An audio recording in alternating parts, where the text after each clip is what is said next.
वैदिक काउंसलर में आपका स्वागत है, जहां वैदिक ज्ञान मिलता है वैज्ञानिक दृष्टिकोण से।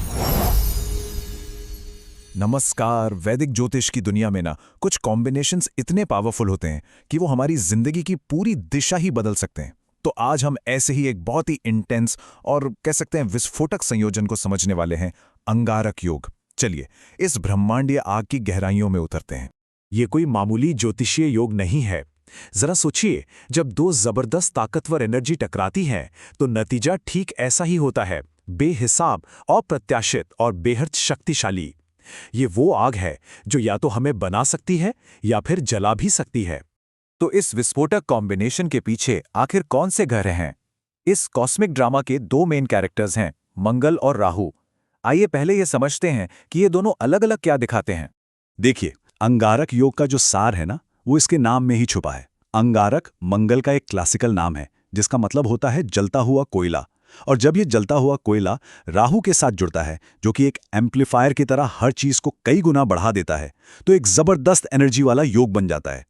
जरा देखिए कि ये दोनों प्लैनेट्स कितने अलग हैं। एक तरफ है मंगल, जो एक्शन, हिम्मत और एक सीधी आग का प्रतीक है।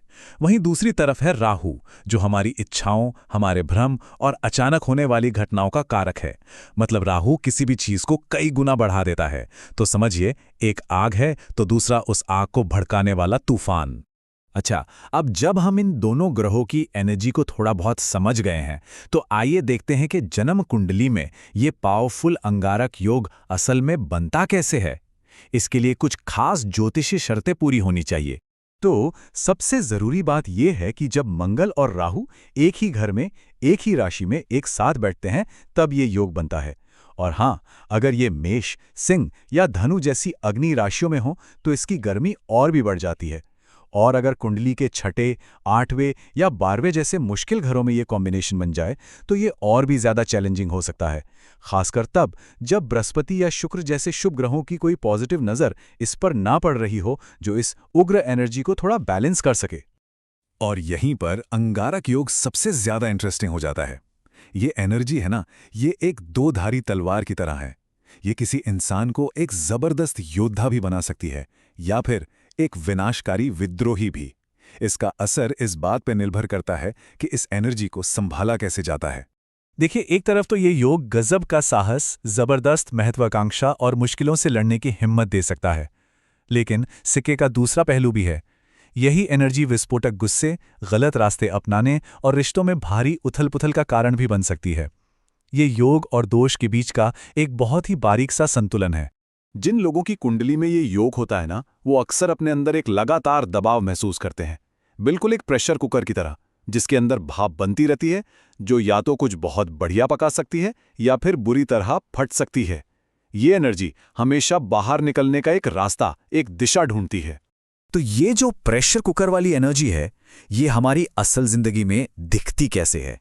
चलिए अब देखते हैं कि जीवन के अलग अलग हिस्सों पर, जैसे कि पर्सनालिटी, करियर और रिश्तों पर इसका क्या असर पड़ सकता है। देखिए, ये योग कुंडली के किस घर में बना है, उसके हिसाब से इसका असर भी बदल जाता है। जैसे अगर ये पहले घर में हो तो इंसान को बहुत जिद्दी और आवेगी बना सकता है। अगर ये 7वें घर में हो तो शादीशुदा जिंदगी में दिक्कतें दे सकता है। और वहीं अगर 10वें घर यानी करियर के घर में हो तो इंसान का स्वभाव थोड़ा विद्रोही हो सकता है, लेकिन ये डिफेंस या सर्जरी जैसे फील्ड्स में जबरदस्त सफलता भी दिला सकता है। अगर मोटे तौर पे देखें तो हेल्थ के मामले में ये सूजन और खून से जुड़ी परेशानियां दे सकता है। करियर में ये बड़ी कामयाबी तो दिला सकता है, लेकिन साथ में अचानक उतार चढ़ाव भी लगे रहते हैं। और रिश्तों में ये बहुत पैशन और इंटेंसिटी लाता है, लेकिन साथ ही गलतफहमियों और झगड़ों की गुंजाइश भी बनी रहती है। यहाँ तक तो हमने चुनौतियों की बात की, पर सबसे बड़ा सवाल ये है, क्या इस आग को कंट्रोल किया जा सकता है? और वैदिक ज्योतिष का जवाब है बिल्कुल। सही उपायों और कोशिशों से इस एनर्जी को एक बहुत ही क्रिएटिव ताकत में बदला जा सकता है। इस एनर्जी को शांत करने के लिए सबसे शक्तिशाली आध्यात्मिक तरीकों में से एक है भगवान हनुमान की पूजा। वो साहस और अनुशासित शक्ति के प्रतीक हैं।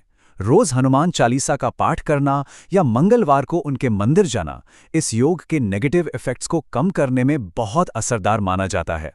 इसके साथ ही मंगल के बीज मंत्र का जाप भी बहुत मदद करता है। आध्यात्मिक उपायों के अलावा कुछ बहुत ही प्रैक्टिकल कदम भी उठाए जा सकते हैं, जैसे ब्लड डोनेट करना मंगल की उग्र ऊर्जा को शांत करने का एक सिंबॉलिक तरीका है। साथ ही अपनी एनर्जी को स्पोर्ट्स या किसी फिजिकल एक्टिविटी में लगाना बहुत जरूरी है। ये बिल्कुल उस प्रेशर कुकर की भाप को सही तरीके से बाहर निकालने जैसा है।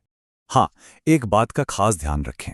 रत्न जैसे कि लाल मूंगा या गोमेद इस योग के लिए कभी-कभी सुझाए जाते हैं, लेकिन इन्हें कभी भी किसी एक्सपर्ट ज्योतिषी से सलाह लिए बिना बिल्कुल नहीं पहनना चाहिए, क्योंकि गलत रत्न फायदे की जगह नुकसान कर सकता है और इस तेज एनर्जी को और भी बढ़ा सकता है।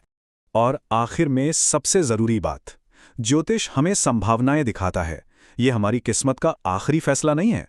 ग्रह हमें एक तरफ ढकेल सकते हैं, लेकिन हमारे पास हमेशा अपने कर्मों से, अपनी चेतना से और अपनी कोशिशों से उस दिशा को बदलने की ताकत होती है। तो फिर अंगारक योग आखिर है क्या? क्या ये एक श्राप है जिससे डरना चाहिए, या फिर ये एक बहुत ही पावरफुल टूल है जिस पर अगर महारत हासिल कर ली जाए तो ये हमें जिंदगी में असाधारण ऊंचाइयों तक पहुंचा सकता है? इसका जवाब शायद हमारी अपनी समझ, अनुशासन और कोशिशों में ही छिपा है। वीडियो पसंद आया हो तो चैनल वैदिक काउंसलर को सब्सक्राइब जरूर करें। और अगर आपको चाहिए व्यक्तिगत ज्योतिष परामर्श, कुंडली विश्लेषण या वास्तु परामर्श, तो व्हाट्सएप करें 9219539215 या विजिट करें www.vediccounselor.com। धन्यवाद।